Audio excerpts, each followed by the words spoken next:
Bună seara! Mai încercăm o dată. Bună seara!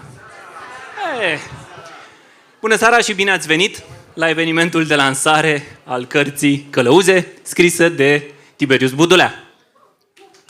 Exact!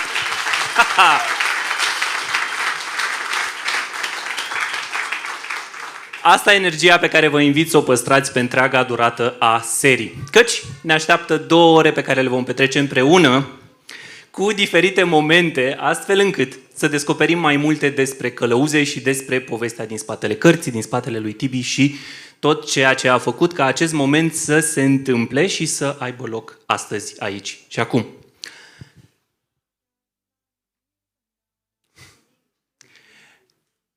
Numele meu este Liviu, voi fi gazda voastră în această seară. Sunt consultant, sunt parte din echipa Trend, sunt coleg cu Tibi și o să vă spun mai multe despre mine la final și mai ales felul în care am ajuns astăzi aici, în fața voastră.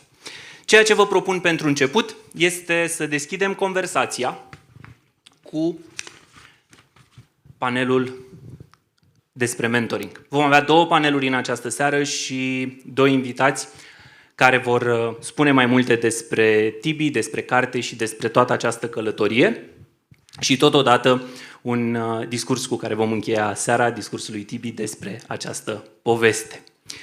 La ce vă invit în continuare? Pe subiectul mentoring vom avea alături de noi 3 invitați. Începem cu Cătălin Baciu, care este director executiv al Teen Challenge România, un centru care ajută tinerii ce se confruntă cu dependențe. Cătălin l-a găsit pe Tibi într-o perioadă de frământări, iar Tibi își aduce aminte de discuțiile din jurul grătarului. Parte din informațiile pe care le am în această seară și le împărtășesc cu voi au fost, așa cum glumeam cu cineva înainte să începem, aprobate de Tibi. Acest mesaj a fost aprobat. Așadar, îl invit pe scenă alături de noi pe Cătălin.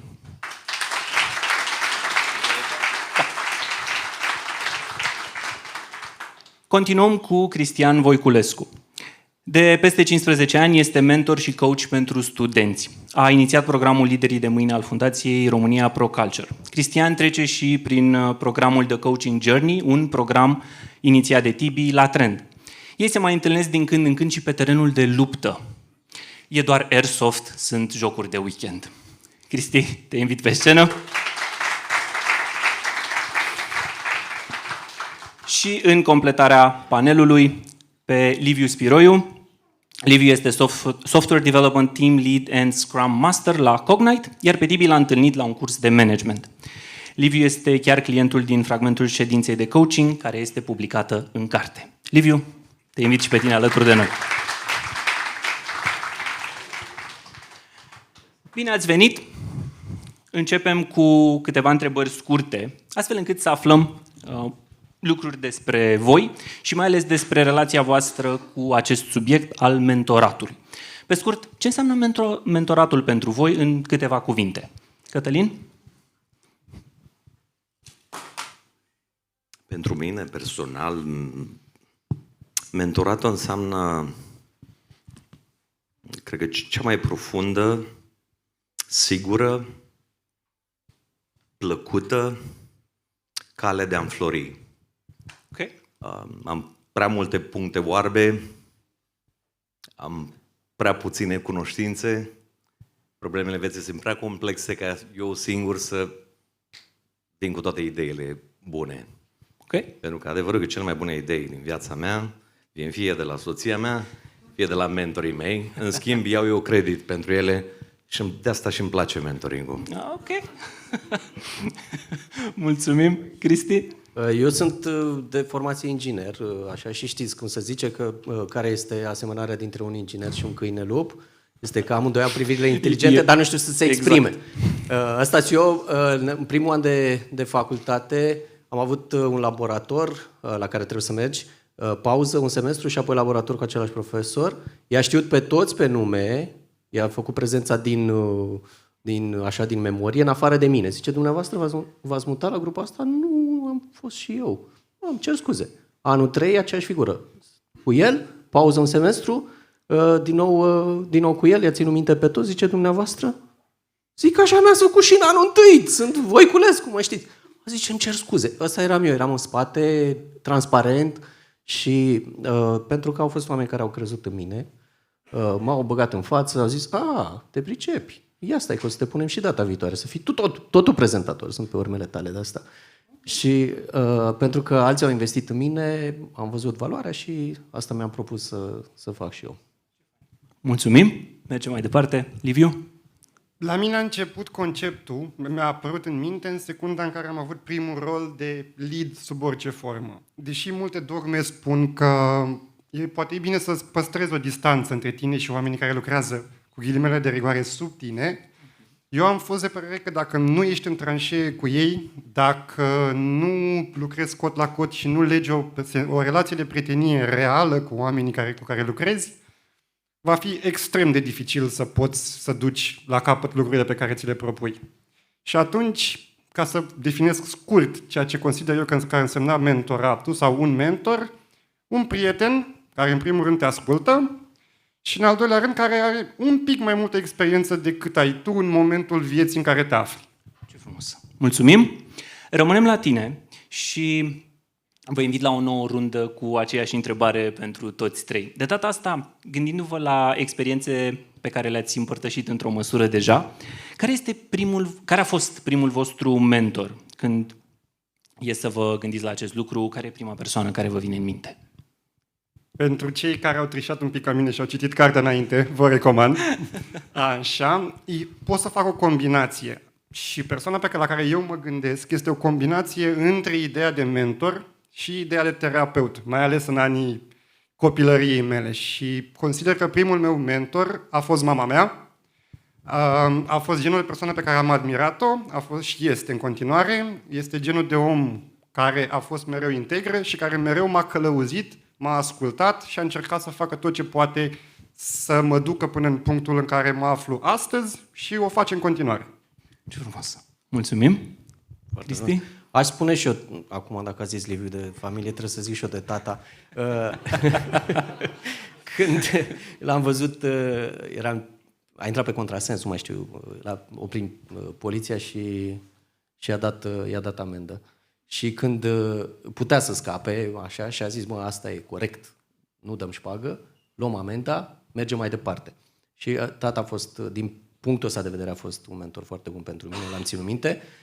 Și apoi a fost un Nelu, care e coleg și acum cu mine.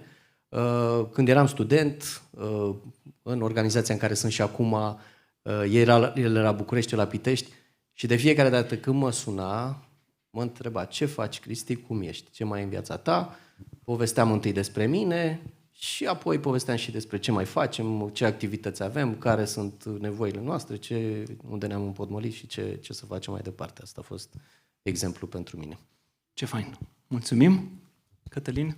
Eu mai târziu în viață mi-am dat seama că primul meu mentor a fost bunica mea. Atunci când a fost cu adevărat mentor, eu n-am realizat asta. Mă influența atât de tare, dar pentru că cartea lui Tibi nu a apăruse încă și atunci nu citisem despre mentoring, nu știam că ea mi-era mentor. Pentru că mă influența cel mai mult și o făcea în modul cel mai fain posibil, cel mai profund. Mă uitam la viața ei, era singurică, bunicul meu a murit când eu eram micuț, avea 200 de gâște, 200 de rațe, 2 vaci, 4 porci, micuță și cu un așa, cocoșată de la o boală și muncea de rupea și avea o atitudine pozitivă, indiferent de ce se întâmpla, pentru ea era soare afară. Și mi-a plăcut așa mult pentru că era în contrast cu alte persoane dragi din viața mea care erau niște bocitori profesioniști. Adică toată viața era grea, toate saiurea. România, m-am născut în locul nepotrivit. Nu mama aia, că așa îi spuneam, nu mama aia. Aia a fost primul meu mentor și cred că o să rămână și ultimul cu adevărat. Ce frumos! Rămânem tot în conversația despre mentori. De data asta întoarcem oglinda. Ați vorbit despre oameni care v-au inspirat cu atitudinea și v-au transferat într-o măsură poate și valorile lor. De data asta, la vârsta adultă, când voi ați ajuns în rol de mentor, care a fost prima persoană pe care ați mentorat-o? Nu mi-aduc aminte. Deci nu mi-aduc aminte. Acum că mă întrebe asta, îmi dau seama... Mai e cineva aici ca mine? Nu ridicați mâna, că știu că voi v-ați scris primii... Pot să nuanțez așa. Care e tema principală sau felul în care îți alegi un mentee, spre exemplu? Eu cred că e o chestie naturală. Pentru că dacă vorbim de mentorizare ca și mentalitate versus disciplină, să ai un mentor, să fii disciplinat să ai mentor în viața ta. Eu nu merg pe varianta asta pentru că la un moment dat toate disciplinele le eșuăm. Îți spune cineva care încearcă să slăbească acum. Să ai mentalitatea de a mentora pe cineva, ceea ce înseamnă un mod de viață și nu neapărat o disciplină, cu toate că ea la un moment dat se transformă într-o disciplină, pentru că e vorba de întâlniri regulate, e vorba de un angajament, e vorba de un transfer de valori, principii, know-how, responsabilitate și toate celelalte lucruri incredibile, dar trebuie să fie o modul în care natural în care decurg lucrurile și asta înseamnă că cineva, într-un mod natural, este curios și când spun curios, într-un mod autentic, este curios despre tine, despre cum ai realizat ceva, despre procesul tău decizional, despre familia ta poate, despre cariera ta, despre modul în care tu iei decizii și te întreabă din toată inima lui și observe asta. E curios, vrea să afle. Mai sunt și oamenii ăștia care citesc o carte, vin și spun, vreau să fii mentorul meu. Și tu spui da.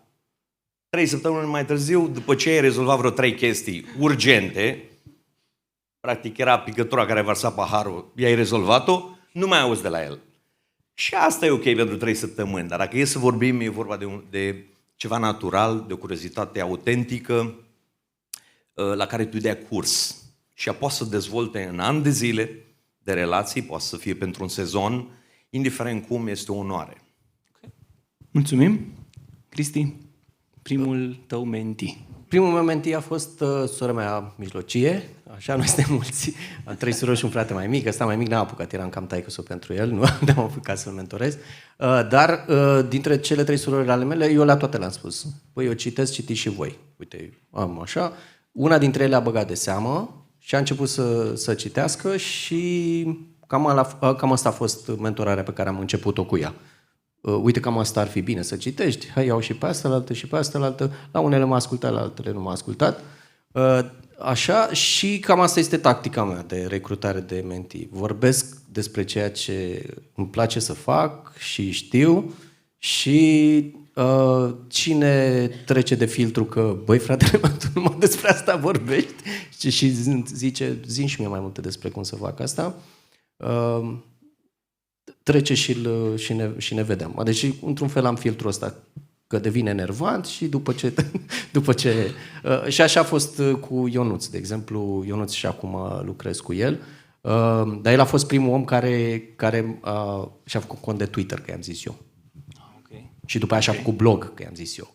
Și este și acum Nenea Iancu și pe Twitter, nu mai știu dacă are blogul, îi mai ține, dar e Nenea Iancu, că îl cheamă Iancu pe el și i-am zis, bă, numele ăsta ar fi mișto, că sună ca lumea. Și de atunci, oricum, am rămas, nu sunt mentorul lui pe Twitter, sunt mentorul lui în viața reală, dar pentru că a ascultat și a vrut să vină după mine, a trecut de filtrul ăsta, cam așa. Și mi-am păstrat tehnica asta. Okay. Vorbesc despre ceea ce știu, ce-mi place și cine vine după mine, cam ăla e. Ok, mulțumim. Liviu? Nu sunteți singurul, nici eu nu mai țin minte exact cine a fost prima persoană, da, și nu că nu ar avea importanță sau că nu m-a interesat, pur și simplu, și eu sunt de aceeași părere că ideea de mentorship sau de mentoring este ceva care vine natural. Spre deosebire de coaching sau alte tipuri de a-ți ajuta oamenii din jurul tău care, prin definiție, au un termen de valabilitate.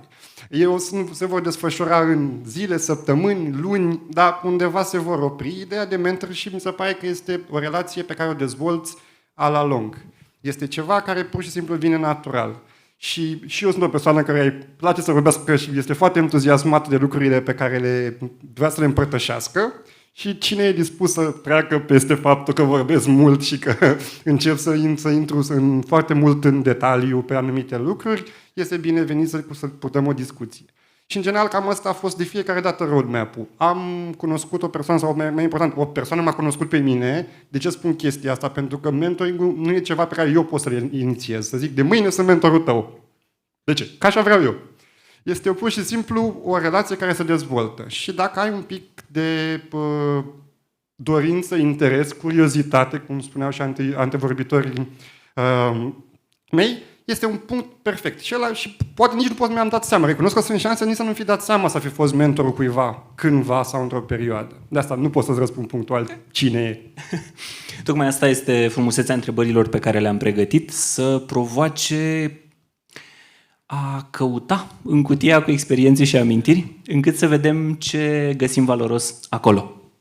Mă întorc la tine, Cătălin, de data asta și după ce am auzit, am extras din ce ați împărtășit 3 atribute. A fi curios, a asculta de ambele părți și când insiști într-o direcție și pare că nu se mai termină, pot să rezonez cu ideea asta. Dacă unii care mă cunosc știu că vorbesc despre anumite teme, dar am anumite teme care mă interesează. Și totodată despre naturalețe, despre a genera această relație de mentorat într-un mod natural, nu pe principiul de mâine sunt mentorul tău și unde semnez. Nu funcționează chiar așa.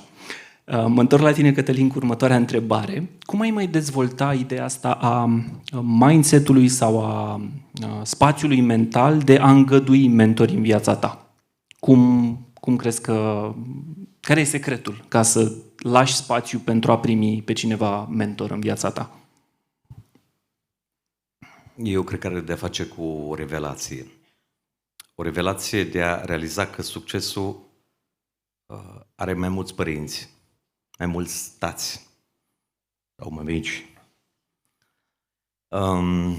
Și că noi suntem suma celor mai importante, hai să spun statistic vorbind, celor mai importante 5 voci din viața noastră. Suma celor 5 persoane care le acordăm vulnerabilitatea noastră, inima noastră, urechea noastră, tot. Și le permitem să vorbească în viața noastră și ascultăm. În momentul în care realizezi că de unul singur rămâi limitat și cu ajutorul celorlalți te poți dezvolta într-un mod incredibil, poți beneficia de experiența lor, și eu când mă refer aici, când vorbim de mentoring, pentru mine sunt mentori mai în vârstă ca mine, eu așa îi clasific. Mentori mai bătrâni, ăia care îmi vorbesc așa dintr-un punct istoric, veșnic, îmi pagă poveștile alea de să face părul pe mine măciucă, îmi povestesc tot felul de lucruri, îmi pun într-o perspectivă total diferită și faină. Apoi am mentori mai tineri, unul din mentorii mei este băiatul meu, care stă aici, are 20 și... Câți ani ai? Nu mai știu, dar las că vorbim acasă, 23 de ani. 23 de ani, e unul din mentori. Deci tot ce înseamnă, de exemplu, în generația lui, el vorbește limba care eu nu vorbesc. El nu trebuie să aibă multă experiență ca mine în viață, dar poate să aibă o experiență relevatoare pentru timpurile în care el trăiește și de când am început noi o organizație care se cheamă Teen Challenge Smart, a fost omul care i-am pus cele mai multe întrebări și în momentul ăsta avem 170 de milioane de vizualizări, de exemplu, pe Teen Challenge Smart. Și am mers și am vorbit în ultimele nici 2 ani de zile la aproape 104.000 de elevi live în campanii de prevenire. Vă spun 100% că n-am fi reușit în niciun caz dacă mentorul meu ar fost mai bătrân ca mine. În primul rând, el ar fi spus, scrie scrisori, cheamă pe poștaș și merge și vă duceți acolo. Deci mentorii mai jos și apoi mentorii ăștia colegi. Pentru că dintre colegi întotdeauna ai pe cineva care îl vezi mai fâșneț, îl vezi mai bun și ai ce învăța de la el. Dar sunt astea 3 categorii. Ei bine, când tu vezi valoarea și ce fain ai de învățat de la alții, îți trebuie și smerenie, clar, îți trebuie și trebuie să știi că există un preț de plătit. Este un preț de plătit în momentul când ai mentor și când ești tu mentor. În schimb, eu cred că asta e revelația de a înțelege profund valoarea faptului de a avea un mentor. Ok. Și o valoare inestimabilă. Nu cred că pot să măsor, pentru că doar din asta să nasc oamenii care lasă în urmă ceva superb. Construiesc pe ce tocmai ai spus, exact cu gândul ăsta al generațiilor și al diferențelor dintre generații, cu o întrebare către Cristian mai departe. Cum e să fii mentor pentru 5 generații? Mulțumesc de întrebare. Apropo, ai zis că merg la cursul de coaching ținut de Tibi și la un moment dat în curs Tibi ne-a zis, când ești într-o situație din asta cu potențial de coaching, să te întrebi și tu cum mă simt, dacă e așa. Și mi-am dat seama acum în timp ce vorbeam că am emoții. Și gândindu-mă la mine, mi-am dat seama cum o fi pentru Tibi acum, ce emoții o fi având el. Și așa că zic, hai să dăm un rând de aplauze pentru Tibi ca să-mi treacă mie emoțiile. Da.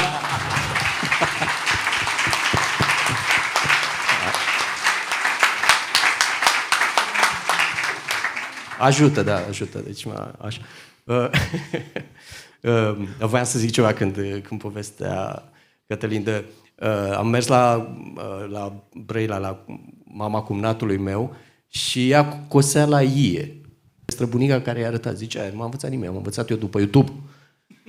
Și aud așa. Dar nu știu, e satisfacție mare când ce am învățat eu pe cineva pot să e satisfacție mare când ce am învățat eu pe cineva pot să dea mai departe la altcineva. Pe asta se bazează programul nostru, așa se numește Studenții de azi, liderii de mâine, și programul nostru, așa se numește Studenții de azi, liderii de mâine, și asta facem. Uite, le spunem de la început studenților care vin în programul nostru. Prima este coaching și spun, uite, data viitoare vom face personal, data viitoare, cea de-a treia este pe spiritual, profesional, personal, spiritual, și după ce trecem de asta, următorul pas, și asta o știe de la început, este că tu vei deveni asistentul meu când voi face același lucru cu altcineva. Și știe, deal-ul de la început așa. După ce terminăm primele 3 întâlniri, devine asistentul meu. În timp ce facem asta, îi spun, după ce terminăm seria asta, eu voi fi asistentul tău în timp ce vei face tu asta cu altcineva. Din ce înțeleg de la tine, ai reușit într-o măsură să formalizezi relația de mentorat.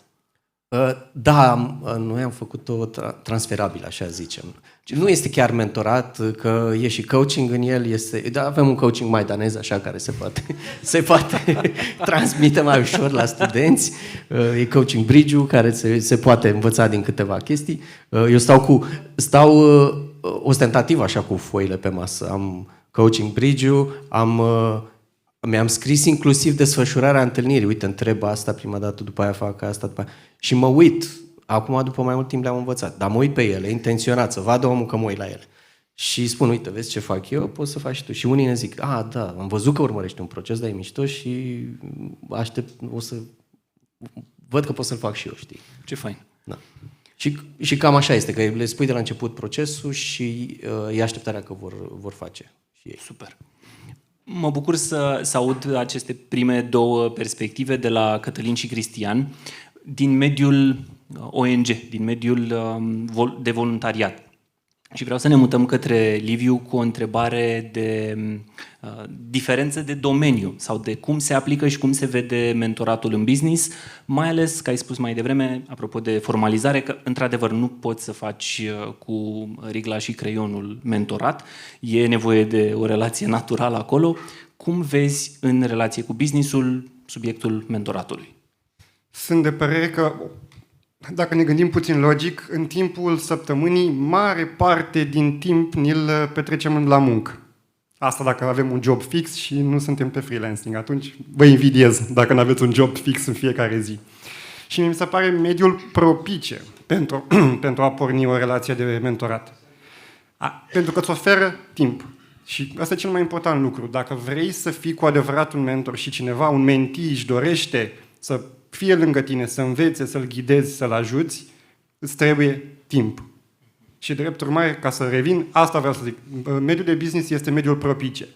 Acum, întrebarea e cum văd sau cum se poate întâmpla acest lucru. Am început când am spus definiția. În primul rând, trebuie să-i fii prietenul omului respectiv. Trebuie să vrei cu adevărat să-i fii mentor și să-ți facă plăcere. Și atunci poți să faci chestia asta în orice domeniu, că e business, că este social, că este artistic, nu contează. Dacă te vezi relația ca doi magneți care se atrag, adică pe de o parte tu trebuie să fii încărcat, bine, pozitiv să spunem și celălalt să fie încărcat negativ, dar nu e așa, dar amândoi să aibă o încărcare e corect din punct de magnetică. vedere fizic, sunt de E acord cu doar asta și eu fizic. sunt inginer. E doar fizic corect. M-am tratat. Pentru că ambii trebuie să fie încărcați pozitiv ca să meargă chestia asta. Poate nu e așa bună paranteza sau paralela, dar realmente, dacă ești încărcat cu o energie bună și tu și persoana respectivă și ambii își doresc să facă parte din această relație, mi se pare că e, iarăși, natural și vine de la sine. Și în mediul business e perfect pentru că ai și o structură. În general, mai ales eu fiind din domeniul IT, tot ce înseamnă zona de IT, tot ce înseamnă științe exacte, înseamnă relativ structurate. Poți să ai în minte un plan de dezvoltare, poți să treci și pe partea de soft skills și pe partea de hard skills. Cumva ai fost acolo, ți le poți nota, ți le poți structura și poți să ai mult mai multă structură în chestia asta. Chiar dacă nu formalizezi. Adică nu o să ce discuți cu un mentee, poate nu o să fie, sau intersecția să fie foarte mică între experiența cu un mentee față de alt mentee, dar măcar pentru tine te minți singur că ai o structură și că, mamă, știu ce să-i zic, nu am nicio temere până spune prima întrebare care nu are nicio treabă cu nimic din ce ai făcut până acum. Dar e frumos și dacă îți place chestia asta în mediul de business, chiar mi se pare un mediu propice. Ce fain. Mulțumesc pentru răspuns, mulțumesc tuturor pentru răspunsuri. Vă propun să ne apropiem de încheiere cu următoarea întrebare pe același format cum am început, un răspuns de la fiecare. Suntem sub umbrela călăuzelor. Și mă gândesc la următoarea întrebare. Din experiența voastră de mentorat cu această temă pe care ați răspuns înainte, care ar fi acel gând de inspirație sau acea recomandare pe care ați face-o oamenilor din public, astfel încât să își descopere propriile călăuze sau să devină chiar ei înșiși călăuze? Nu vă fie teamă. De nicio parte. Serios. Asta ar fi cel mai important lucru. Ca mentor, tot timpul ți-e frică sau să te faci mentor, să coach orice, să faci acest prim pas în direcția asta. Primul lucru este tracul, este frica de a fi judecat sau frica de a nu fi destul.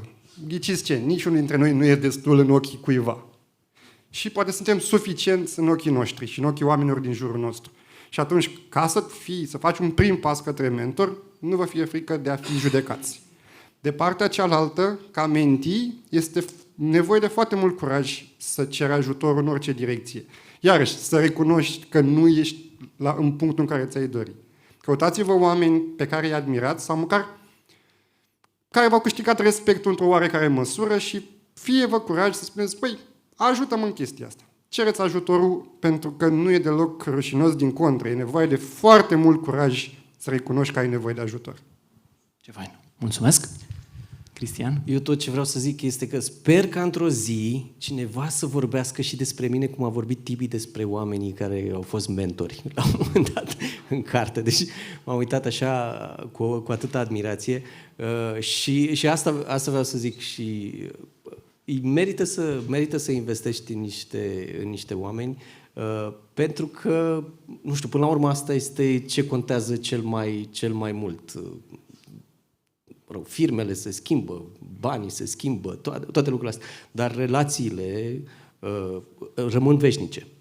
Pentru totdeauna, ceea ce ai investit într-un om, în funcție de ce crezi, dar eu asta cred, că vor rămâne pentru totdeauna și asta mi-aș dori. Altă chestie pe care voiam să o zic, dar nu m-ai întrebat.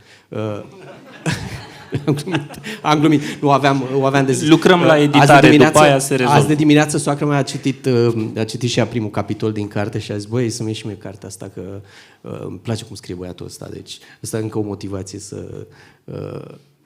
Cartea e scrisă foarte natural, e plină de povești și te motivează. Te motivează, zici, aș vrea și eu să fiu genul ăla de om despre care a scris Tibi aici, să fiu pentru cineva și cândva o să fii.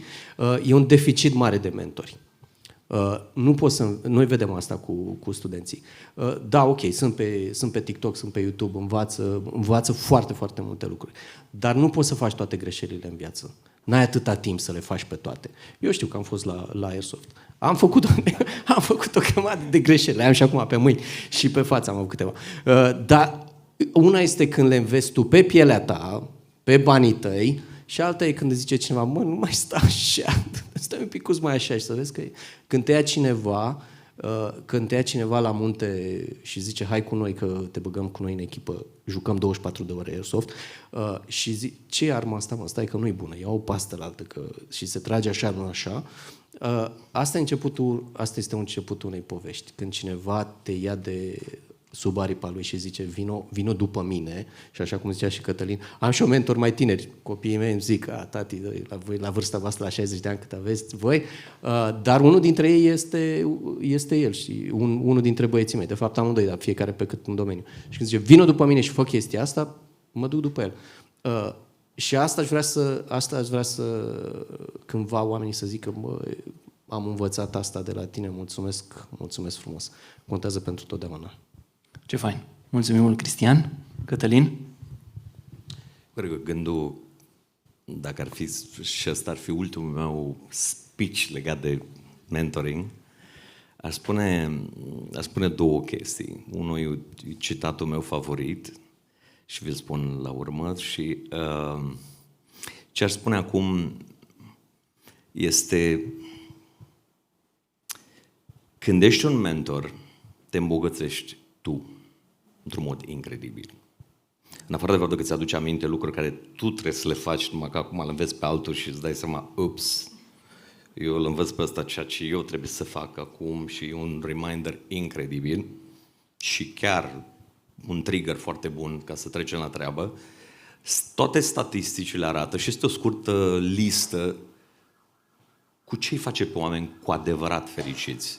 Pe scurta listă este trecută și faptul că cei care se investesc în alții sunt cei mai fericiți oameni de pe pământul ăsta.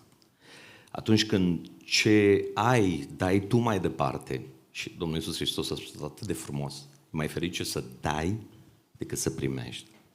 Este o bucurie care nu, în primul rând, nu poți să o experimentezi decât atunci când o împlinești, când o execuți. Și știți că problema secolului 20, când au făcut un studiu ăștia, care este problema tuturor organizațiilor profit, non-profit, au zis, bă, trebuie să alegem o singură problemă. Și au găsit că problema numărul 1 a secolului 20 este execuția. Oamenii au dezvoltat strategii și au format echipe, au adus bani, au idei incredibile, timing foarte bun, doar că nu execută ce și-au propus. În 2020 au zis, băi, ok, au apărut, s-a schimbat din 96, din 2006 sau când a schimbat platformele sociale, au zis 2020, hai să căutăm care este problema numărul 1 a organizațiilor. Ce au descoperit? După 20 de ani din secolul 21. Că problema numărul 1 este execuția. Adică ne propunem, dar nu facem. Ce este fain este că atunci când ai un mentor, într-un mod natural te stârnește ca grătarul la care l-ați făcut acum zilele astea. Deci te-a prins, chiar dacă te mai stingi din când în când, este acolo cineva care te reaprinde. Și atunci când tu aprinzi pe altcineva, tu primești o bucurie incredibilă. Atunci când tu ești mentorit și tu primești claritate incredibilă, primești curaj, pentru că una dintre cele mai aiurea, sau le spun eu, arme distrugătoare a mecanismului nostru uman este să nu te simți vrednic de ceva. Să-ți fie frică că ăștia te descopere, că nu ești chiar atât de bun cât ai vrea tu să proiectezi că ești. Și chestia asta, în momentul când ai o mentorie, o puternică. Deci pur și simplu te umpli de bucurie. Și închei cu citatul meu favorit. E vorba de un proverb amerindian. Atunci când tu te-ai născut, tu ai plâns și toți ceilalți s-au sărbătorit. Trăiește-ți viața în așa fel, fii un mentor așa de bun pentru toți cei din jurul tău, și mentor înseamnă să te dăruiești. din tot ce ai, din tot ce știi. Trăiește-ți viața atât de frumos încât atunci când tu mori, tu să fii ăla care sărbătorește și toți ceilalți să plângă. Dumnezeu să ne ajute și Tibi, felicitări din toată inima pentru cartea asta. E mai mult decât o carte. În cultura românească, și nu mai spun sub cultura de București, că intru aici, praf vă face moldoveanul de mine, cultura românească, deci ne lipsește asta. În primul rând ne lipsește cultura onoarei, să dăm cinste oamenilor care au investit în noi. Pentru că pur și simplu n-am fost învățați, abar n-am, probabil că n-am fost învățați. Faptul că aduci un concept atât de fain și care înnoiește și schimbă mentalități, pot să spun că schimbă o cultură și o subcultură prin asta și te felicit. Și într-adevăr, a scris și despre mine, i-am dat 50.000 de euro ca să scrie și e drept că n-a scris cât am vrut eu, că i-am trimis tot ce trebuie să spună. De-abia aștept să văd cât ai scris, ca să fac un calcul, să vedem câți bani ai să-mi dai înapoi. Felicitări, Tibi.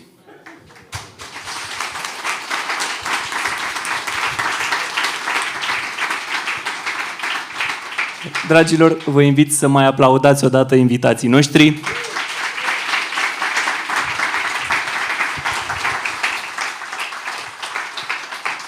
Acesta a fost panelul dedicat subiectului mentoring, mentorat și despre cum putem introduce mai mult acest subiect în viața noastră. Domnilor, vă invit la loc. Continuăm.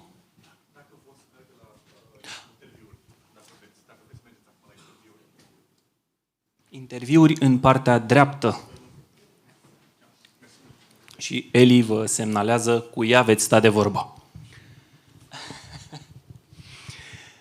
Am vorbit despre mentorat. Am vorbit despre felul în care oameni cu experiență și oameni care au trecut deja prin anumite provocări ale vieții îți pot da niște scurtături.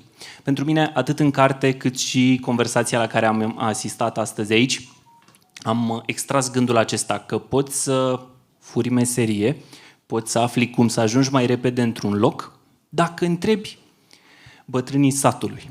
Ar fi o referință de prin trend.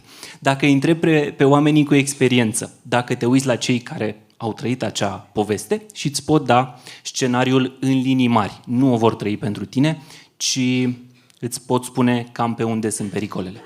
Hai să vedem ce se întâmplă când în unele momente în viață e nevoie să o iei pe calea lungă. Adică să te uiți în interior, să-ți pui niște întrebări, să primești niște întrebări și să le lași la fezandat, dacă tot am făcut o referință potrivită momentului. Continuăm cu panelul dedicat coachingului. Vom avea tot 3 invitați alături de noi, pe Diana Mișa în primul loc.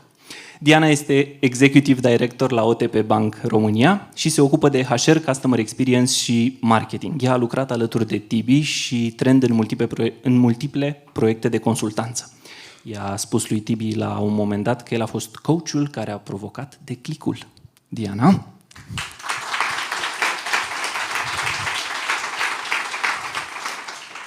Îl invit în continuare alături de noi pe Paul Costin.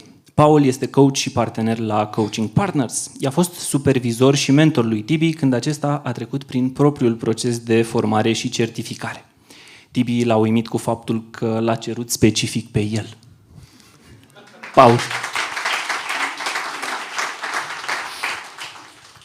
Îl invit alături de noi și pe Rudi Fedorovici. Rudi este consultant asociat Trend, este un om cu expertiză în HR și inclusiv un recrutor pe lista căruia s-ar putea să ajungeți de la un anumit punct încolo. Headhunting îi mai zice.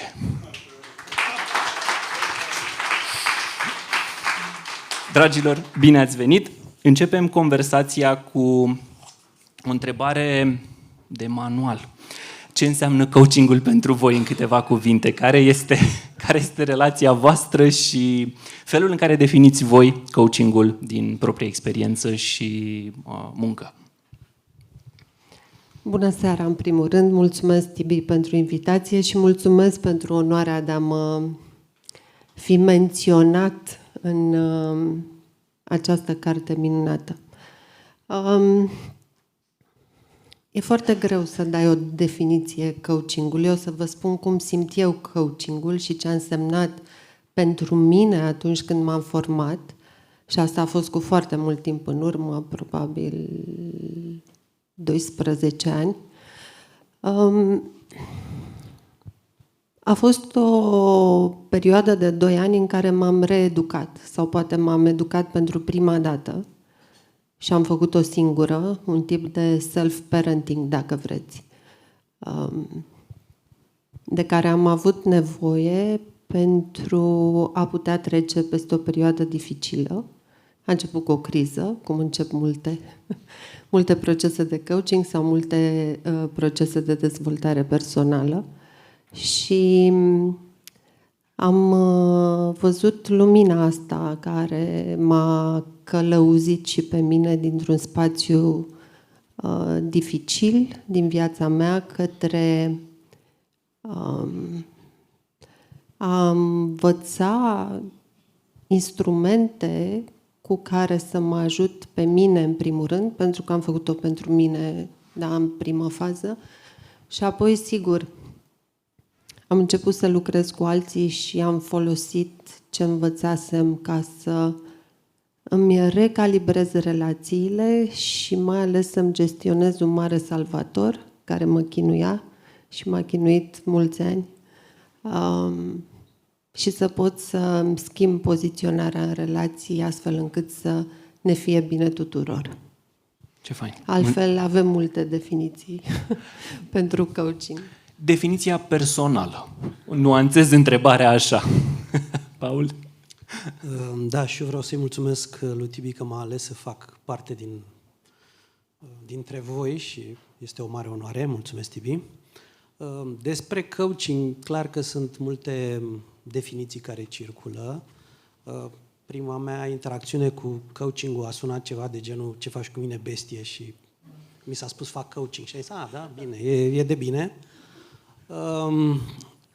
Ce-mi place mie să spun despre coaching, că este ca un teren fertil pentru o sămânță, în care o sămânță valoroasă se poate pune în valoare, sau o plântuță tânără care are nevoie de un arac, și atunci ar putea să fie coaching-ul acel arac pe care se sprijină, o creștere sănătoasă, sau ar putea să fie o bătaie de vânt care curăță pomul de crengile care sunt inutile.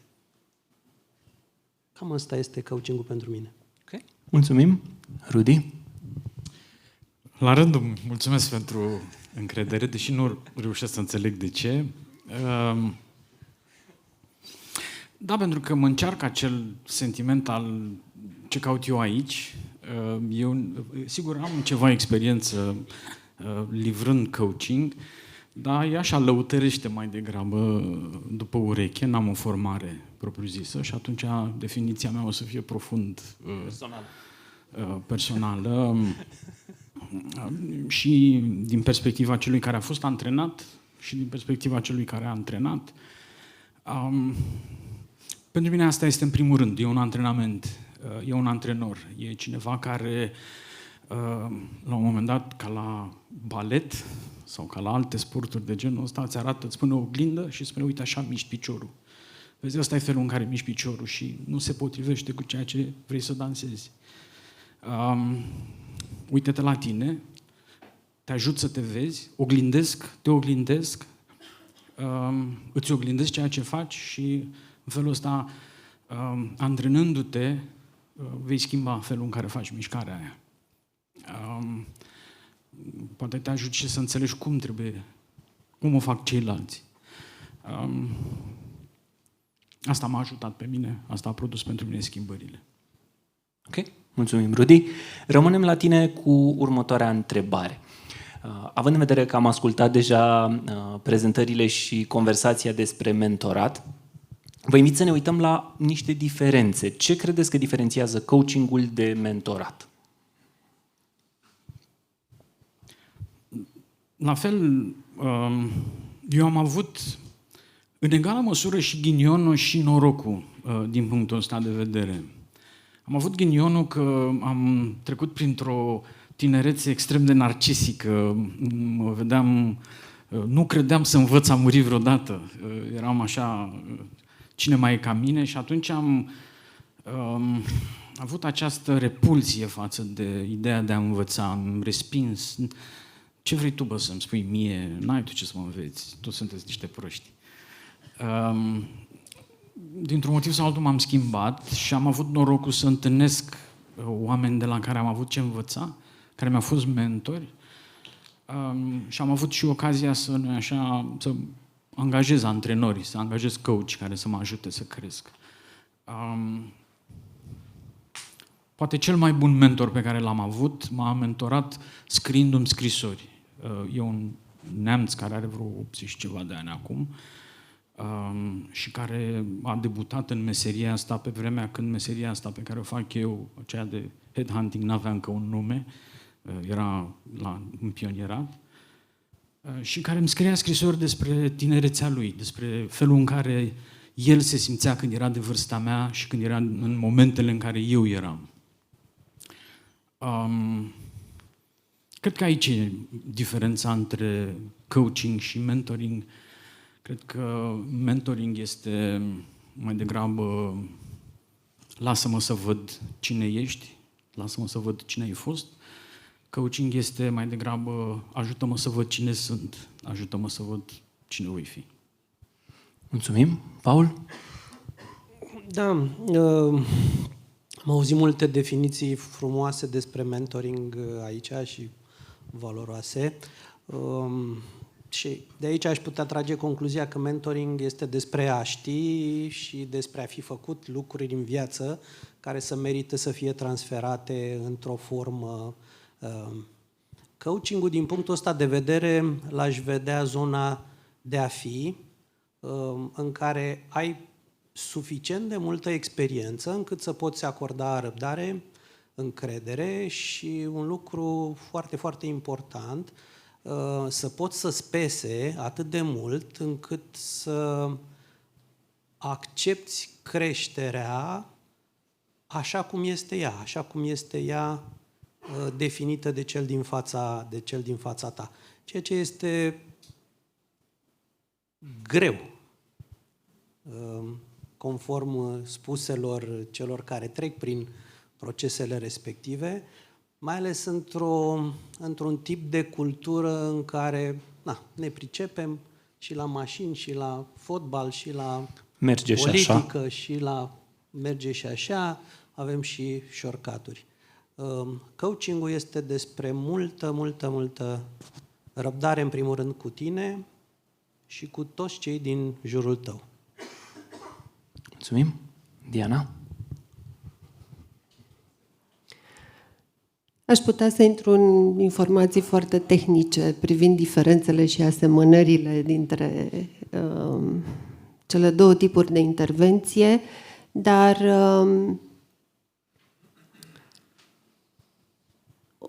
o să vă spun cum le văd eu după foarte mulți ani de practică. Cred că ce au în comun și coaching-ul și mentoring-ul este că creează un spațiu în care persoana cu care lucrezi se simte psihologic în siguranță, să se deschidă, da, complet și să pună pe masă tot ce se întâmplă. E foarte mult despre confidențialitate în această relație și vreau să insist un pic pe asta, pentru că fără confidențialitate nu se poate crea încredere și dacă e un singur ingredient cheie din aceste relații, atunci acesta este încrederea. Da? Și al doilea lucru important pe care l-au în comun este că tu, ca și coach, ca și mentor, trebuie să-i dorești binele celui cu care lucrezi mai mult decât orice. Tu lucrezi pe agenda lui, niciodată pe agenda ta. Și e un fel în care dacă pot să mă exprim așa în română, te desprivilegiezi pe tine. Tu nu mai ești cel mai deștept din încăpere, Tu nu mai ești cel cu cel mai mare succes, tu nu mai ești cel cu rezultatele cele mai bune. Tu ești pe agenda celui cu care lucrezi.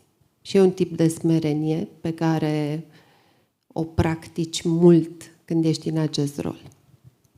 Ce e diferit, și o să spun doar, cum să zic, diferența cea mai evidentă, dacă vreți, coachingul lucrează foarte mult prin întrebări și întoarce persoana către sine și cumva ajută la descoperirea unei puteri personale, da, de a găsi răspunsuri și de a găsi soluții, în timp ce mentoringul permite și un tip de advising, niște sfaturi concrete, niște direcții foarte explicite.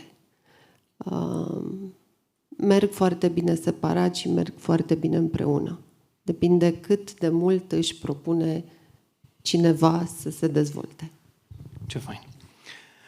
Rămânem la tine și vreau să te întreb următorul lucru, pentru că în carte apare povestea în interacțiunea dintr-un cadru de coaching dintre tine și Tibi, în care tu l-ai întrebat când o să fii capitanul vieții tale. Și sunt curios și suntem cu toții curioși din perspectiva ta, în acel moment, în acea interacțiune, cum a arătat această întrebare, poate ce a declanșat adresarea ei sau ce ai observat diferit la Tibi în momentul în care a fost pus în fața acestei oglinzi?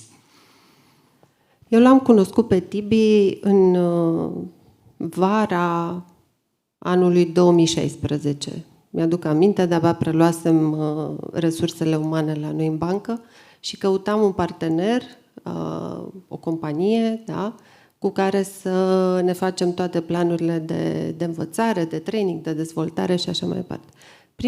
Primul mare proiect pe care l-am făcut împreună cu cei de la Trend a fost o academie de leadership. Și au venit 3 consultanți, mi-aduc aminte, 3 bărbați foarte siguri pe ei, impunători, da? Printre cei 3 era și Tibi.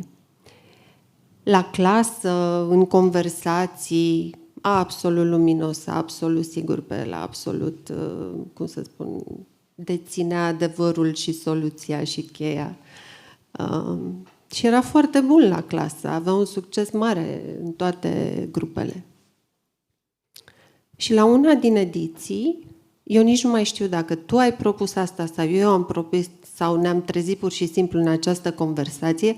Eu nu i-am fost coach lui Tibi, am avut o singură conversație de o oră și ceva, în timp ce ne plimbam pe undeva pe la munte. Și am simțit, ascultându-l, o mare disonanță între ce vedeam în sală și ce vedeam în orice alt context și ce îmi spunea, sigur într-un spațiu, din nou, s-a simțit suficient de safe cu mine, ca să-mi facă niște mărturisiri. Dar ce auzeam eu era că el nu are nicio putere, că puterea este în afara lui, că puterea este la ceilalți, că situațiile și circumstanțele și oamenii și colegii și oricine altcineva decide pentru el, iar el suportă niște consecințe. Eu sunt mare fan de putere personală, m-am specializat în coaching de performanță, iar pentru mine asta înseamnă acțiune, rezultat, putere, decizie, proactivitate și am simțit asta și l-am întrebat, am zis, ok, dar când ai de gând să treci la cârma vieții tale? Pe bune, îi mai lași pe ăștia toți să decidă pentru tine? N-am știut atunci care avea să fie impactul acestei întrebări. Mă bucur că a fost o întrebare puternică care a determinat un shift, da, în felul în care se uita la lucruri. Ăsta a fost contextul. Mă bucur că s-a întâmplat așa. Mulțumim și noi. Mulțumim, Diana. Paul, legat de interacțiunile cu Tibi, Tibi mi-a povestit că se afla în fața unei decizii profesionale importante și întrebarea din acea conversație a fost cum va schimba asta viața ta? Ce efect, ce consecințe va avea această alegere? Întrebarea pe care ți-o adresez ție e următoarea. Cum vezi efectul acestor întrebări asupra clienților de coaching? Întrebări care duc oamenii către consecințe, apropo de putere personală. Acum, există această percepție că există întrebări și că noi avem așa un manual cu întrebări din care scoatem întrebările respective. Nu e așa? Nu știu dacă, da, vestea bună sau proastă este că nu avem un astfel de manual și poate marea arta a unui coach este să identifice întrebările coachului, clientului. Și aici este, în cazul nostru, și nu numai în cazul nostru, dar mă bucur să dau exemplul lui Tibi, care este un căutător, care este o persoană foarte dinamică, este o persoană care are drive, da? El caută. De asta poate și atâtea călăuze pe care le-a urmat în viață. Rolul întrebărilor, mai exact rolul coachului, este să identifice acele întrebări care au sens pentru client. Și în momentul în care ai identificat întrebarea, cuvântul, direcția care are sens, atunci poate să apară și acel declic. Și ăsta este, să zicem, scopul întrebărilor. Dar întrebările, clienții, dacă nu știți, veniți cu ele de acasă. Rolul nostru este să ne uităm și să le vedem, să le scoatem precum un diamant dintr-o mină de cărbune. Da? Ce fain. Ele sunt acolo. Super, mulțumim. Rudi, către tine vin cu următoarea întrebare. Ai lucrat cu atâția oameni de-a lungul timpului și mai ales că te întâlnești cu ei într-un punct în care au făcut niște performanță și au ajuns pe radarul tău. Sunt curios dacă ai o poveste legată de cea mai mare transformare pe care ai văzut-o în munca ta cu un client. Cum v-ați întâlnit și cum s-a găsit clientul după conversația cu tine peste o vreme?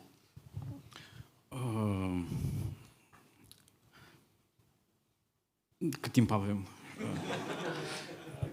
2-3 minute. Ok. Răspunsul e nu.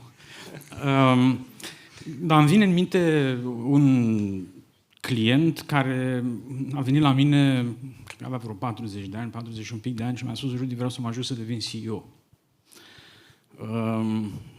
Și am luat provocarea asta ca pe o lovitură de locomotivă, pur și simplu. Ok. Însă am crezut în mine, am crezut că îi vreau binele, am crezut în primul rând în onestitatea mea. A fost în primul rând un exercițiu de onestitate. Și am crezut în mine că pot să-i oglindesc lucrurile, așa cum spuneam mai devreme. Și poate că chiar de la început, oglindindu-i, am pus întrebări care să-l ajute să înțeleagă: bine, tu vrei să devii CEO. Da, de ce? Ce te mână în luptă? Ai o imagine clară? Înțelegi despre ce vorbim? De ce? Acum, răspunzându-și la întrebări, ajung la concluzia că el nu vrea să devină un CEO. Și cred că asta a fost cea mai mare transformare. Cred că undeva la 4 sau la 5 ani după ce ne-am oprit din procesul de coaching, a devenit CEO, știind de ce. Ce fain! Mulțumim pentru răspuns. Rămânem la tine și revin la o întrebare pe care vreau să vă adresez tuturor. Ați adus deja niște teme în conversație, cum ar fi potențial, performanță și inclusiv, mi-a plăcut metafora asta, a genera terenul fertil pentru ca o sămânță să crească. Cum se vede coachingul în relație cu performanța? Care e perspectiva voastră? Păi cred că noi așa facem lucruri construim, tragem, dăm ce putem să dăm mai bine din noi până la un anumit moment. Asta este limita la care ajungem la un moment dat. E limita de la care noi nu ne mai putem face scară să ne urcăm undeva. Nu ne mai putem ajuta. Și acolo avem nevoie de cineva, de un punct exterior. de un punct de din afară, care să ne spună ce înseamnă performanța, să ne spună cât înseamnă, să ne spună, de fapt nu să ne spună, să ne ajute să descoperim ce înseamnă performanța, să ne ajute să descoperim ce înseamnă direcția în care vrem să facem performanță, să ne ajute să înțelegem de ce vrem să facem performanța aia. Cred că nu putem face unele lucruri singuri. Unele lucruri nu mai pot fi făcute peste un anumit moment solo. Trebuie să avem pe altcineva. Mulțumim, Rudi. Paul? Performanța e un cuvânt prea mare pentru mine și prea mic în același timp, pentru că putem defini ca performanță orice lucru. Primul pas este o performanță, prima întâlnire este o performanță, primul job este o performanță, nu știu, să mănânci la prânz poate fi o performanță, am văzut prin companii cât de mult ia treaba asta.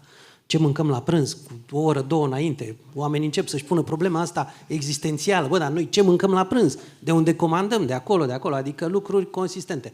Și atunci performanța poate fi orice pe care o definim. Din punctul meu de vedere, mult mai interesant este ceea ce se numește potențial. Din punctul în care te găsești, care este potențialul tău? Cum te vezi? Da? Îți vezi până aici? Dacă e până aici, ai mare dreptate. Și aia este performanța ta. Tot ce vezi peste ar putea să fie un nivel de potențial pe care să fii dispus, la care să fii dispus să lucrezi. Ok? Cam asta. Ok. Mulțumim. O să preiau povestea asta despre potențial și pentru că se leagă cu performanța, mi-am adus aminte de ecuația părintelui coachingului, Sir John Wintmore, cu care am avut onoarea să mă formez și care spunea așa: potențial egal performanță minus interferențe. Da? Deci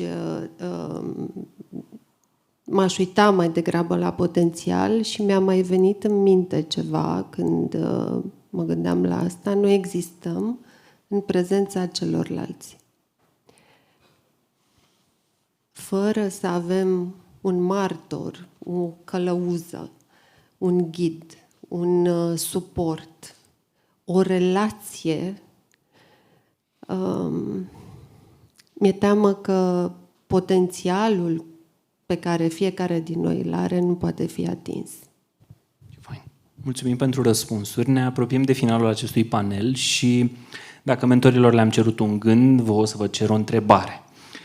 Da, coaching egal întrebări, nu știu dacă e mit sau e realitate, dar și eu așa am auzit. Nu știu dacă le-au pregătite sau nu, unii și le pregătesc, dar sunt moderatori, nu sunt coach, e altă meserie.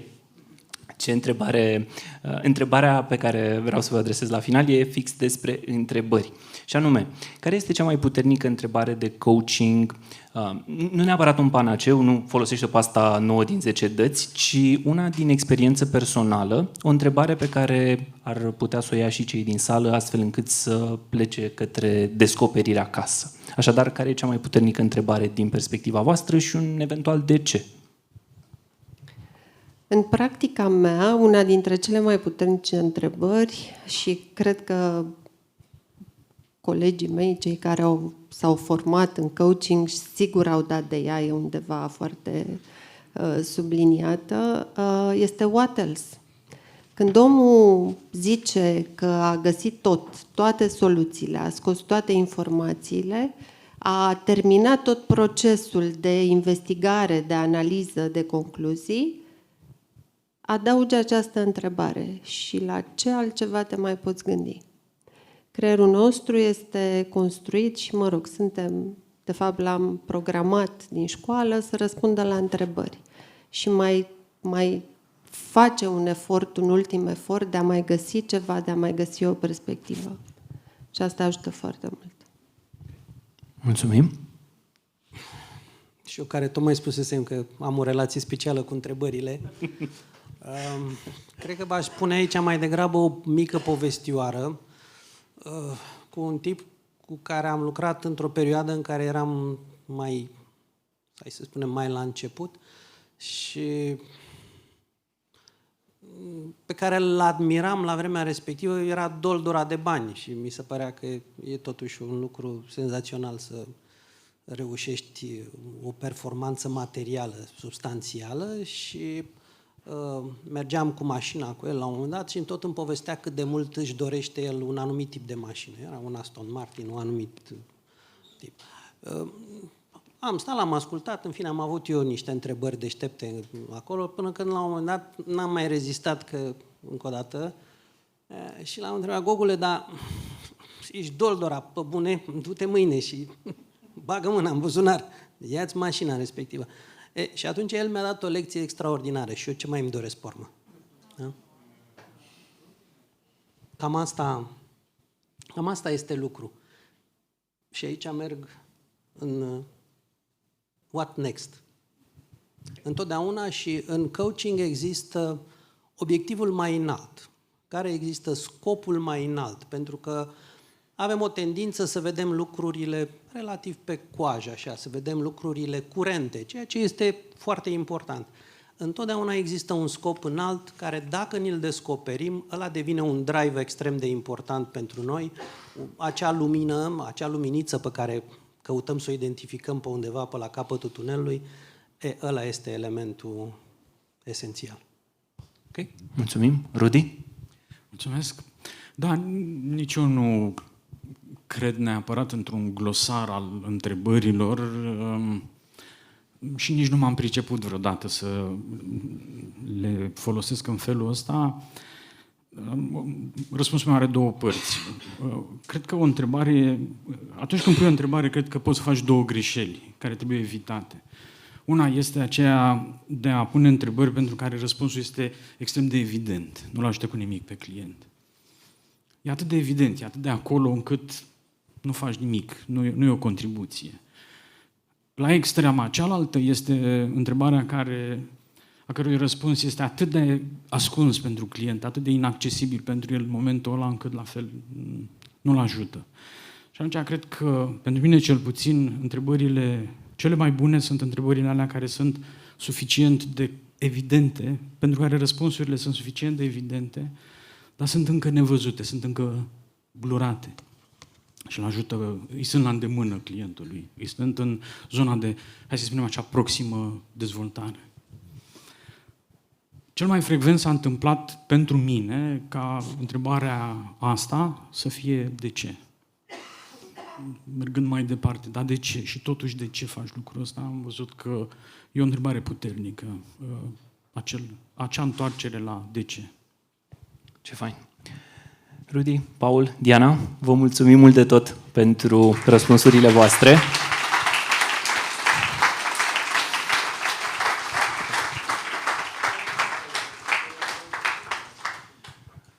Conversația despre coaching s-a încheiat aici cu acest panel, însă conversația din coaching nu se încheie niciodată, pentru că în spiritul a ceea ce spunea Rudy, e important să ne uităm mai departe și să ne uităm la what else, what next. Avem doi invitații de data asta. Fiecare cu propriul moment în care să împărtășească din culise, din experiența și din interacțiunile cu Tibi. Iar primul invitat pe care îl invit alături de noi pe scenă este Alin Pănican. Alin este vărul lui Tibi și conduce centrul Bread of Life, un orfelinat unde are grijă de 10 de copii. Alin, scena e a ta.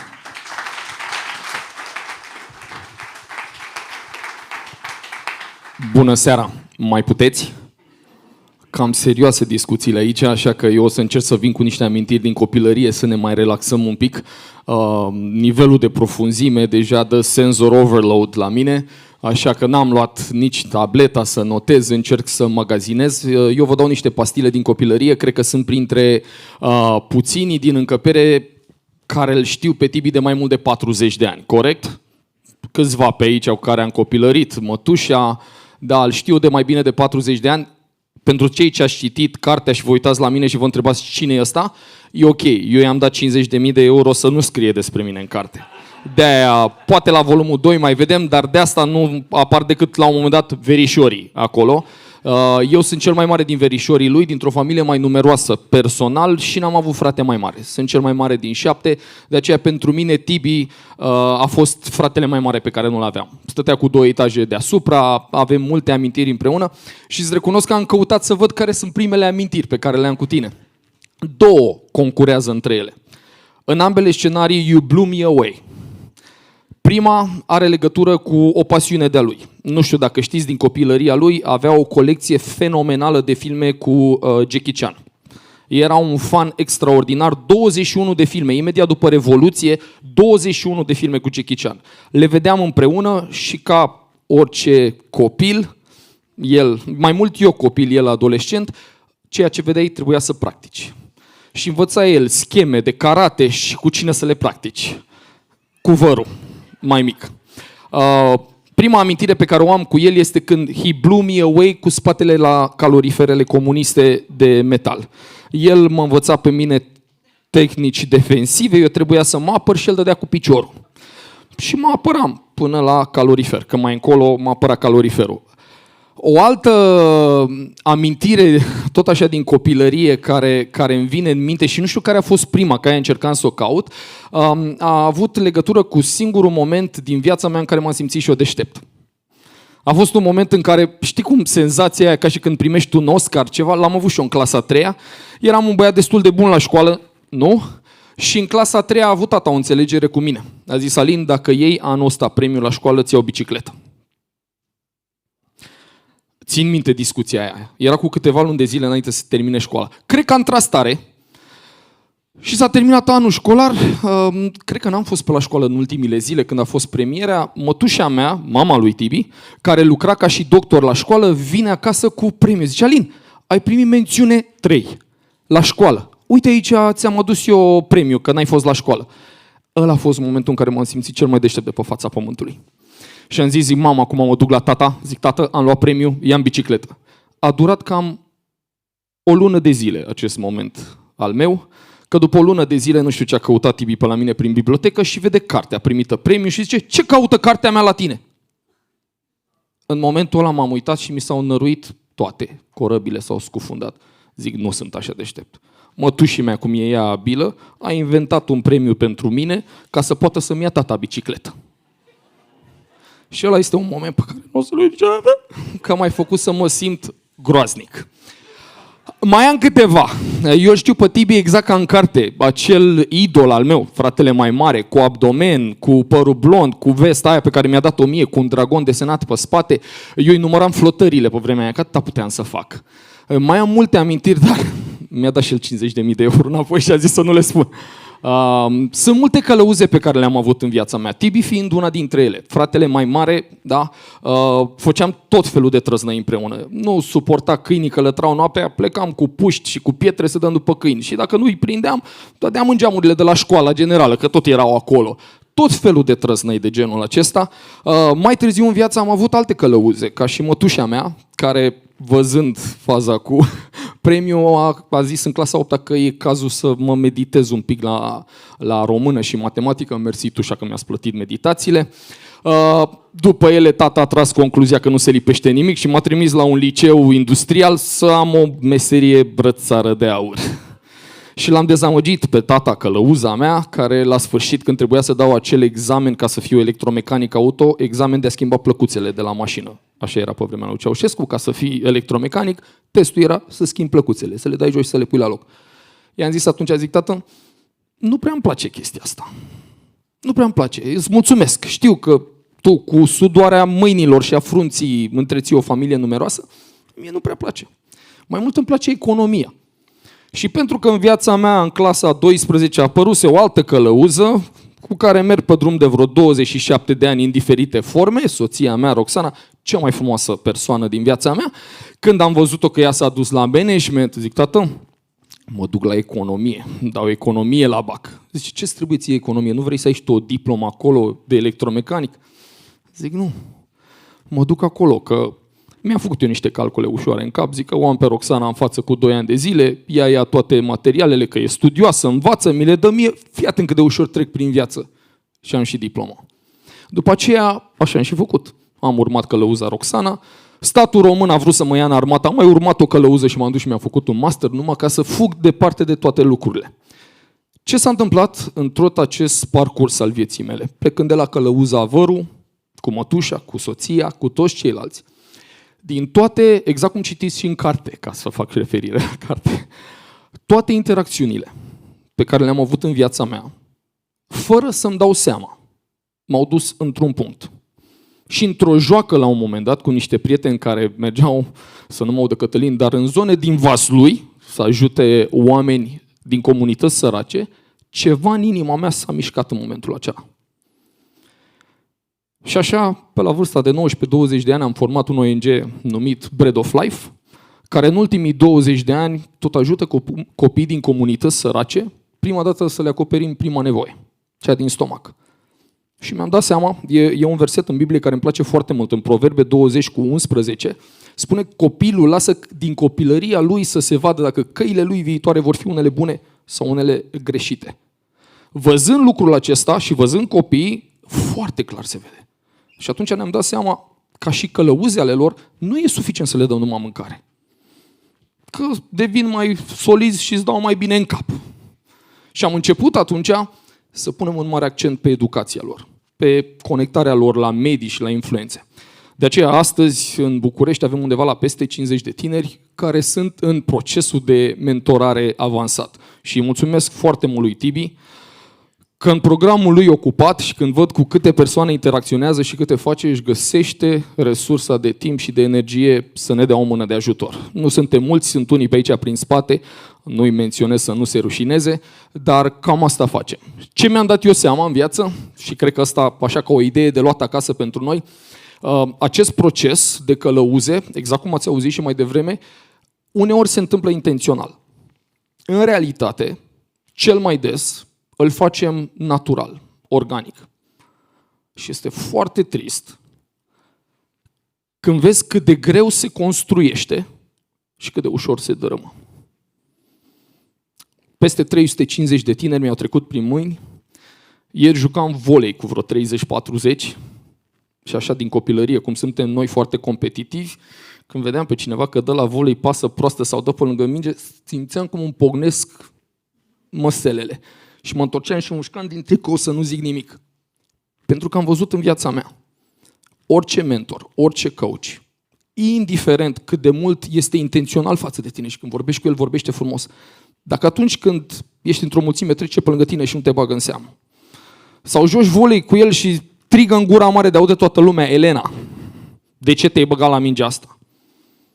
Riscăm să distrugem tot. E important să știe că nu suntem perfecți.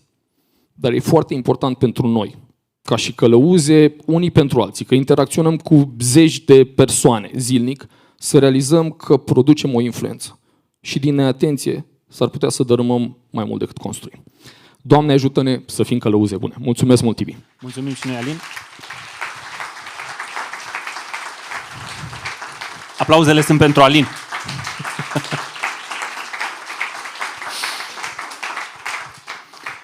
Mulțumim mult pentru inspirație, Alin. Continuăm cu următorul invitat special, cu următorul vorbitor din această seară, Adrian Florea.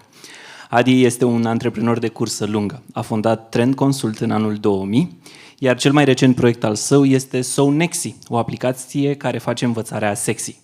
El a fost omul care l-a adus pe Tibi în povestea Trend și cel care i-a fost mentor prima dată acum mai bine de 20 de ani. Adi, te invit pe scenă.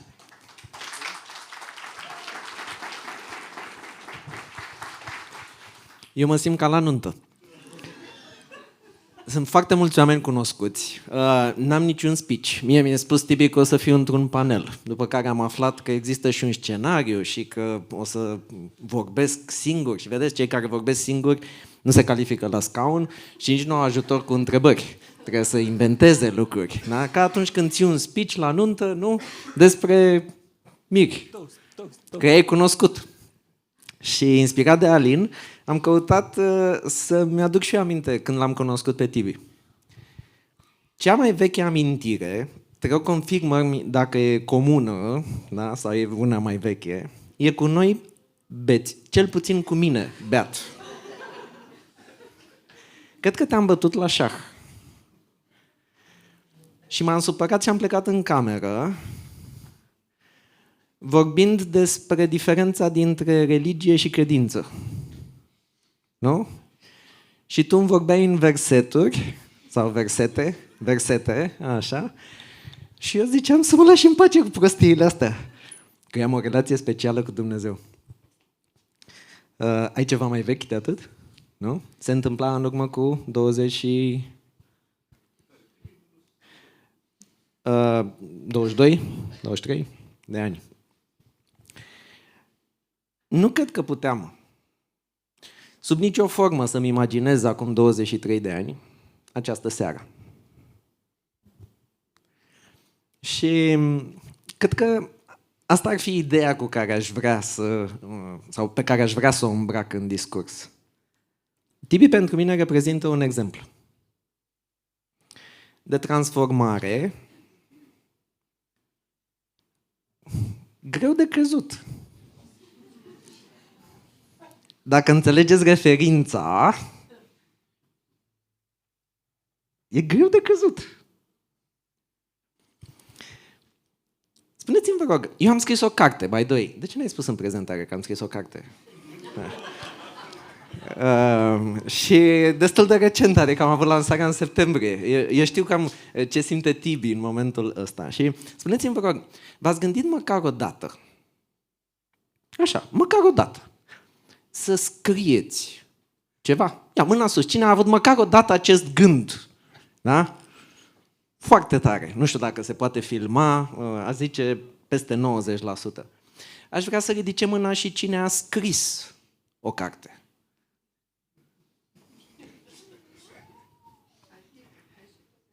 Vedeți? Te întrebi, dacă, da, execuție, by the way, ideea care a plătit în aer în această seară. Ce ne împiedică? Și aș spune, și pentru că îl cunosc pe Tibi și pentru că am trecut prin acest proces, nu ne împiedică exteriorul. Nu. Ne împiedică o voce al naibii de critică, care îți spune că dacă o să publici ceea ce ai vrea tu să scrii,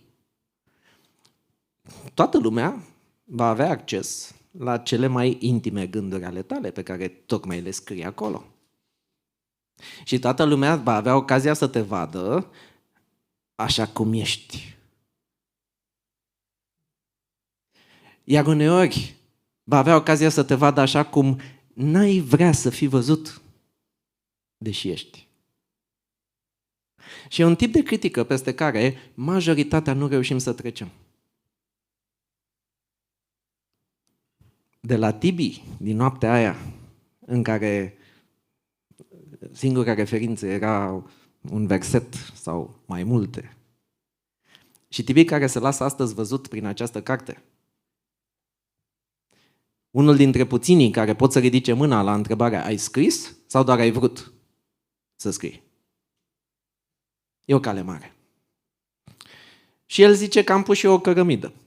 Nu știu. Nu sunt convins. Dar știu că multă lume vine după ani de zile la mine să-mi spună cum le-am schimbat viața. Și eu rămân perplex. Scuzați râul. N-am reușit să-l îmbunătățesc de-a lungul anilor. Acum știu că este o alimentare a narcisismului din mine, am trecut prin ani buni de terapie. Băi, dar este senzațional. Adică, cu toată terapia, să spună cineva la un moment dat că ai schimbat viața, this is so cool. Cam asta puteți face printr-o carte. Și practic ce mi-ar plăcea să luați din seara asta, apropo de ideea pe care vreau să o îmbrac într-un speech, este dacă tot ai ridicat mâna la întrebarea, te-ai gândit măcar o dată să scrii, vezi ce-ți lipsește pentru a și o face. Și uitați-vă la Tibi ca la un model. Poate îl prindeți să-i puneți niște întrebări, să vedeți cum a reușit el. Poate o parte din povestea lui o să rezoneze cu voi și o să vă ajute. Sau poate e suficientă cartea. Dacă o citiți și îl veți descoperi așa cum se lasă văzut. Cred că acum ar trebui să te lași și văzut pe scenă, nu? Sau asta era partea ta? Pot să îți fac? Am și eu ceva, e ok. Ai și tu ceva? Ah, ok, bine. Da, aș putea să-l îmbrățișez pe Tibi pentru că eu știu ce trăiește în momentul de față și curajul de a scrie este dublat în această seară de curajul de a fi văzut în fața atâtor ochi care au venit să-l sărbătorească astăzi. La mulți ani, Tibi!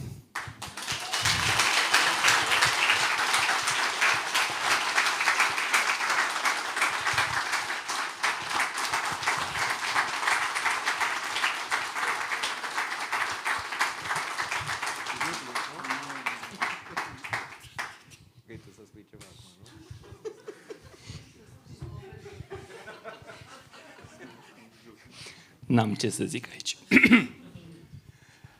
Adrian Florea, doamnelor și domnilor.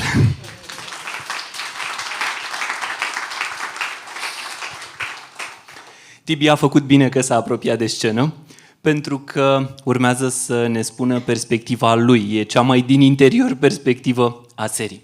Până atunci vă mai țin un pic în suspans, că așa zice scriptul, nu? L-am pregătit, fac și eu o mărturisire, dacă tot e cu emoții, este primul discurs scris cu adevărat de acasă pe care mi-l fac. Am undeva la 10 ani de experiență în a ține discursuri și rar mă duc să citesc, mai mult livrez sau creez pe moment. Însă de data asta am vrut să mă asigur că împărtășesc o poveste succintă pentru a-i da spațiu lui Tibi. Ce vreau să vă spun este că el a fost călăuza care m-a adus în trend. Ne-am cunoscut la un training, unde altundeva puteam să mă întâlnesc cu Tibi. Și am devenit prieteni și alergători de weekend. În acele plimba alergări, pentru că Tibi era mai sportiv dintre noi, asta vreau să zic, prin parcul Moghioroș am descoperit un om capabil să asculte cu profunzime și să întrebe cu precizie. A fost călăuza mentor care m-a ajutat să navighez propriile momente de cumpănă. Tibi a fost omul care m-a adus în tribul Trend, echipa în care spun de 3 ani de zile că mi-am găsit locul. Mulțumesc, Tibi! În aplauzele voastre, Tiberius Budulea.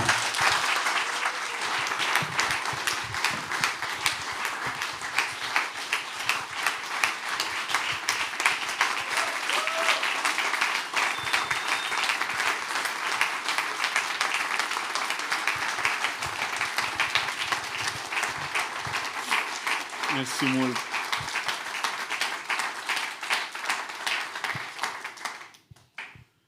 Oh my God. Mulțumesc foarte mult. Mulțumesc foarte mult. Mulțumesc foarte mult fiecăruia care și-a făcut loc în timp, în zi, să poată să vină aici cu noi. Apreciez pe fiecare dintre voi și vă mulțumesc mult de tot. Mi-am pus 3 puncte, nu că știu că o să fie foarte dificil și vreau să trec de repede peste acest lucru.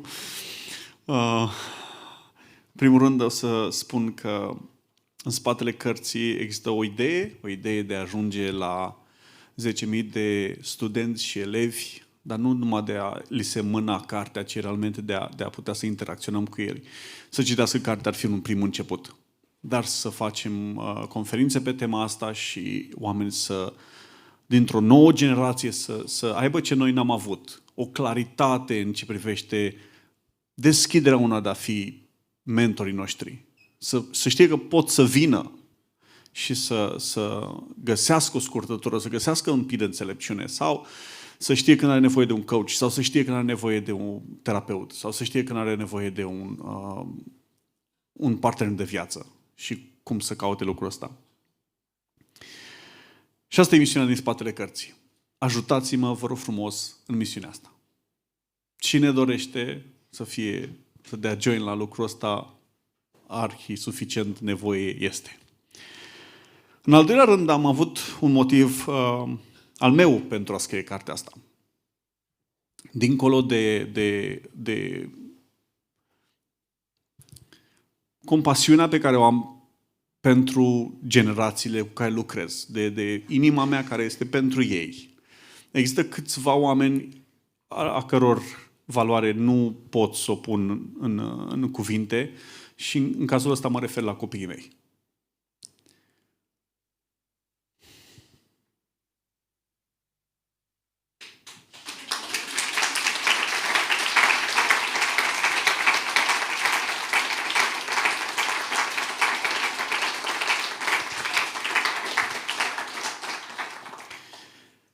Cartea a fost scrisă inițial pentru copiii mei. Acolo a fost rezervorul de energie. După un job, după al doilea job și după alte 15.000 de alte lucruri cu care mă preocup, să fie ceva care să te mai ridici o dată din pat și să te mai poți să faci ceva. Și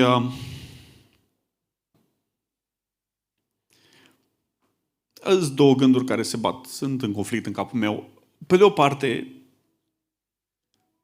ce a zis Adi apropo de faptul că oamenii mă pot vedea în anume fel, eu zic că mare parte din ce sunt nu se poate vedea direct, pentru că sunteți voi, mulți dintre voi. Începând cu oameni care petrec foarte mult timp cu mine, soția mea, cu mama mea, cu copiii mei, care se reflectă și care sunt călăuzele mele și nu puteți vedea cine sunt eu cu adevărat până nu-i cunoașteți pe ei. Asta e primul gând. Al doilea gând e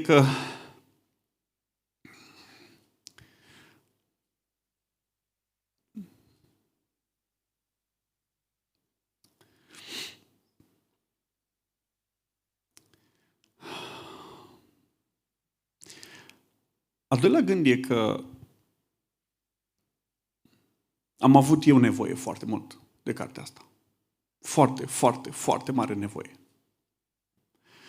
Și Rudy nu știe, tot zice că nu știu de ce m-a chemat și nu știu de ce, dar el a scris spre fața cărții. Și el a scris o chestie acolo foarte interesantă care așa de mulțumitor îi sunt că a putut să o pună în cuvinte, pentru că eu nu puteam. Citind cartea am crezut că e scrisă pentru Tibi prima dată și eram, da. Dar de asemenea, până am văzut că de fapt nu e numai despre mine, ci și despre ceilalți. Doamne, mă doare inima. Incredibil.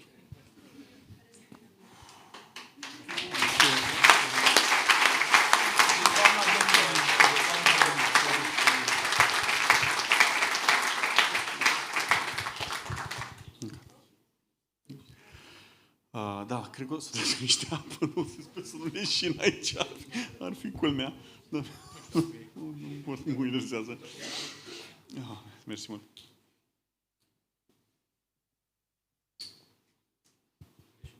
Să rămână, da, mai ales. Dar ideea asta de a fi călăuză și de a putea să creezi în jurul tău un spațiu în care oamenii să vină și să se conecteze la tine, la ei, la ceilalți, a fost pentru mine extraordinar de importantă. E ceea ce mi-a lipsit, e ceea ce am tânjit și mi-e teamă că e ceea ce nu pot avea îndeajuns. Conexiunea cu ceilalți.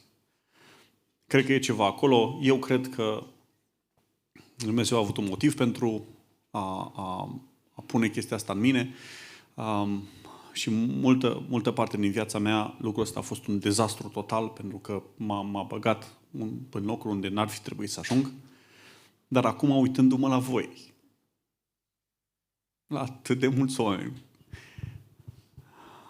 este incredibil. Voi sunteți călăuzele mele. Voi, oamenii ăștia din sala asta. Și vreau în mod foarte, foarte simplu să vă mulțumesc. Pentru fiecare cuvânt bun, pentru fiecare învățătură, pentru fiecare moment pe care le-ai petrecut cu mine, pentru fiecare îmbrățișare pe care mi-ai dat-o. Și să spun că apreciez foarte mult lucrul ăsta și, într-un fel, oamenii care o să citească cartea, citesc despre tine. poate cu nume, cum am reușit să scriu despre câțiva, dar vor citi despre tine cine sunt eu, cumva, ca o reflexie a ta. Eu cred foarte mult în conexiunea asta spirituală și în faptul că suntem împreună pentru un motiv și că acest împreună este mult mai mult decât putem noi să înțelegem, dar putem simți. Și în seara asta mă simt foarte împreună cu voi. Mulțumesc mult de tot, nu mai pot.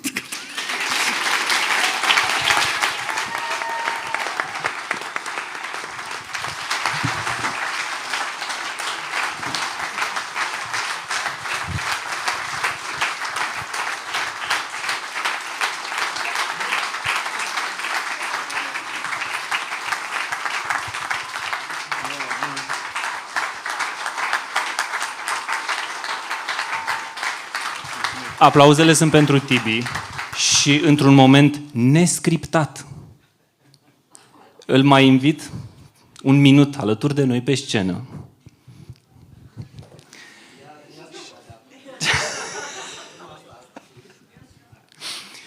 Tibi nu va mai face nimic, însă vă invit pe voi, toți cei prezenți aici, să cântăm o dată la mulți ani pentru Tibi, căci astăzi este ziua lui.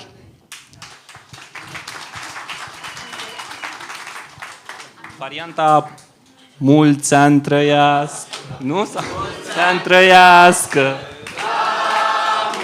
mulți ani.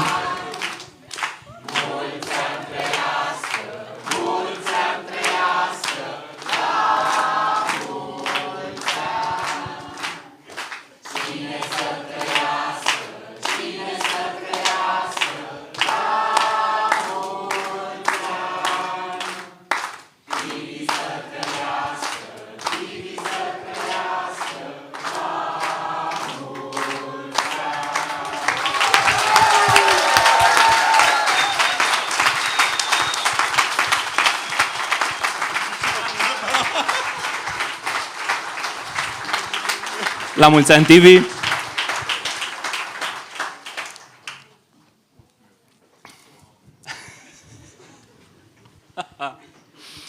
Dragilor, îmi place foarte mult ideea cu care a încheiat Tibi, pentru că asta face de fapt ca acest eveniment să se întâmple, că ați ales să fim împreună, să fiți împreună alături de Tibi și să fim împreună cu toții la acest moment special.